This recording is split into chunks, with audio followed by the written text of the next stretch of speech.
African, you live in diaspora, you live in Western world, either Europe, Canada, Asian country, because Africans are everywhere, all over the world. What are we looking for? Why are we always all over the world? Why am I here in America? I'm here for greener pasture. I'm here to better my life and the life of my born generation. But we don't have to work and stress ourselves out. I want to tell you a little about myself.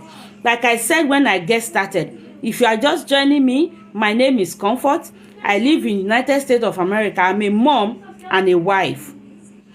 I'm here to let you know that you don't have to work times 10 of what you are doing now before you can achieve your aim in life.